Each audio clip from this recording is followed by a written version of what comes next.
Is truck driving worth it? Well, I'm going to say yes. Yes for me, no for some. One of the reasons why I think truck driving is worth it, I think it's worth it for me, for people like me that like to go home every day. I go home every day. Used to do Lion Haul. Nothing wrong with Lion Haul. But I had to go into work at nighttime. Still going home, but you're going home during the hours of work time of most people. You get what I'm saying? So when I talk about like the ups and downs of truck driving, is it worth it? I think it's worth it for me because to me, I make pretty good money. I make a pretty good living. Only difference is when it comes to trucking that makes it really worth it is the hours that I do sometimes. Sometimes I can have long, strenuous hours. But along with those strenuous hours, at the end of the day, I'm still able to still make it home. I'm never sleeping inside the truck. And not only that, I make a good pay. I make good pay, and I'm able to still get stuff done when I get off of work. Sometimes. Depending on if I had one of those days when I'm working damn near close to 14 hours. Because I got a 14-hour clock window to be able to work no matter what. No matter how tired I am. If I'm at work, I have 14 hours max. So when I talk about that, I talk about that from experience. Now, for a person that does like Lion Haul, you know what I mean? It depends. You got people that love being in the truck, driving on the road, going up the road a good 3 to 5, even close to 6 hours. And then they come back to the terminal and they back at the terminal by morning time. It's doable. This is the thing about trucking that gives you options. Now, the thing about having options is you can pick and choose whatever you want to do. Now, I talked to a guy that hauled cars. The one thing that I like that what he told me was hauling cars is fun, but depending on where he has to go, he said he has to make sure his plans is ironed out, because if he has something to do throughout the end of the week, he might not be able to make it, because by him being over the road, depending on where he has to haul the cars at, he said it might be a no-brainer, like he can't make it. He had to tell his wife he can't make it. This is one of the things about trucking too that kind of make you reevaluate trucking. Like yesterday, on my way back to the terminal, somebody ran in the back of a hazmat tractor, or trailer, you know what I mean, whatever. And luckily it didn't blow up, but they had a leak. It was in Jersey yesterday. The car, I don't know if the person lived. I'm gonna be honest, I don't. But the way that car looked, I don't know. I tell you this, if they did live, they damn sure gonna have a damn headache for a good week or a month. You know what I mean? Hopefully they made it. But this is the thing too about trucking that sometimes can make it not worth it. Because sometimes when you drive in some of these hazmat vehicles, like me, I drive hazmat, but the thing is, I'm not driving a truck filled with gas. I'm just not. I don't haul gas. I don't haul flammable liquids and the type of work I do. That's something that's stressful. You know what? I call that hauling a bomb. Because let's be real. This is the thing that shut 95 down in Philly. When the guy blew the highway up. He blew the highway up because whatever happened in that vehicle with this guy, he was going on the off ramp. For some odd reason, he was traveling damn near 80 miles on the off ramp. So you already know that he suffered some type of heart attack or some type of medical issue, I would say. And the reason why I say that is because he had kids that he was taking care of. He was, I believe, a single father. So so when you think of that, guys mostly ain't gonna just off their self taking care of their kids. We have stuff to live for. We don't normally do nothing like that. We live for that. We live for taking care of the family. For some odd reason, like guys, we just built that way. No matter what. Even with the stress of raising kids by ourselves. You know what I mean? No matter what they say when it comes to mothers. Fathers are ruthless.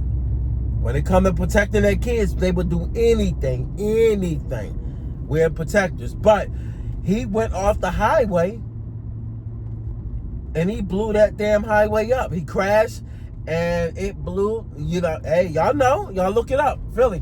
When they shut 95 down, they ended up collapsing the bridge. They had to, had to redo the bridge.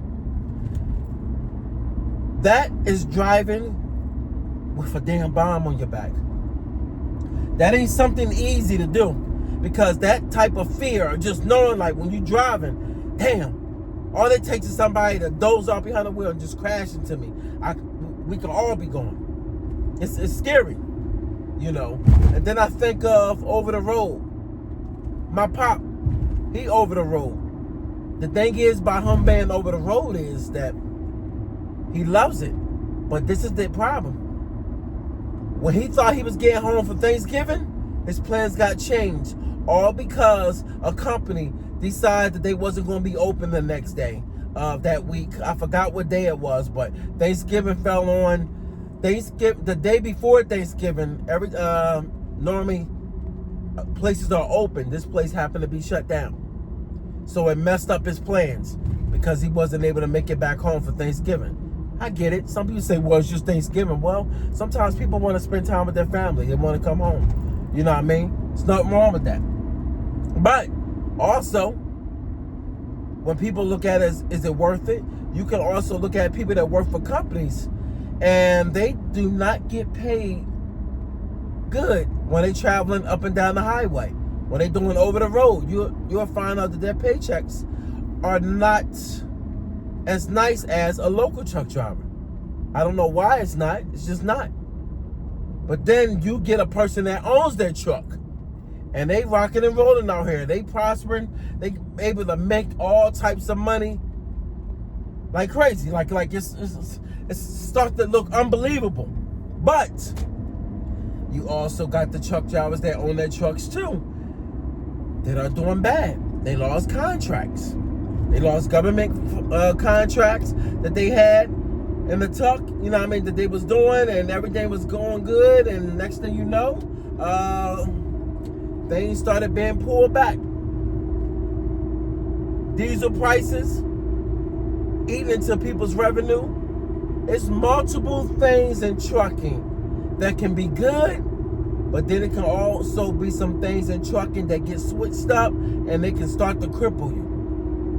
One of the things that started crippling people was the tariffs. When the tariffs went up, I call it the killer tax on imports.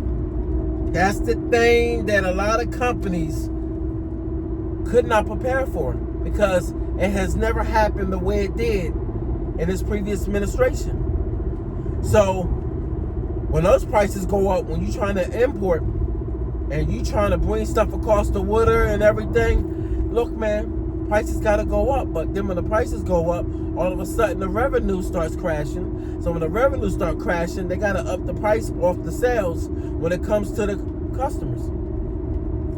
Who you think is going to be affected? Everybody, including the truck drivers. They're not picking up the same amount of loads. Even with me working with a big company, even we had to have meetings and start switching things up. Things that we did not take before, we had to start taking because we were trying to stay afloat. It got bad for a lot of people. That's why I was like, wow. I started understanding why a lot of owner-operators were going out of business.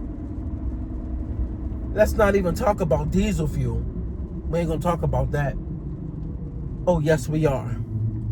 If you traveling from Florida, let's just say you traveling from Jersey to Texas, how much diesel that's going to take? It's going to take quite a lot. Let's just say you ain't got to go to Texas. You got to go all the way from Jersey to California. Diesel again. What you think it's going to take? You know the problem with that? When I talked about the tariffs and I talk about the prices of how everything is costing and everything, that eats into your costs. That eats right into your revenue of the money you were supposed to get. But then another problem happened within that. The price went down. The price went down. So not only the price went down for the load, but you spending more in gas. Sorry, more in diesel, because people like to correct it ain't gas. Shut up. You're spending more in diesel. You get less in money for the loads, and you got the broker trying to screw you. Oh, we ain't gonna talk about that. You got the broker trying to screw you. Tell me this truck ain't worth it. That's why I tell you, when people wonder if trucking is worth it, it's yes.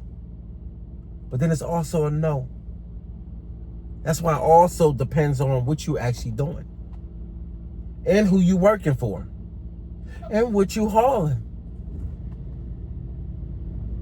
And everything else, because you better not be shot calling. I'm just saying, okay, I'm going to be a rapper. I'm going to quit today. This is my last day today. I'm quitting my job. I'm becoming a rapper. All right. But that's the thing, man. You don't make the shots. You can't make the shots. Like, you cannot make the call on what you going to do.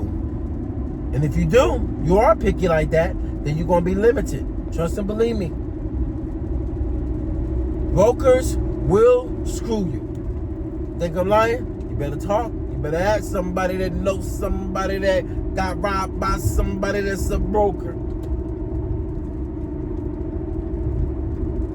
So if you leave this video and you asking, is trucking worth it? Yes. To me.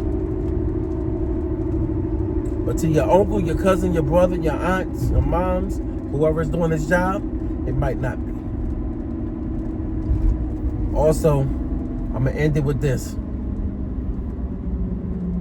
Patience in the trucking field is one thing that can make or break a lot of people. Gotta have the right attitude out here too. Be mindful of that. Don't take those problems home. Be safe.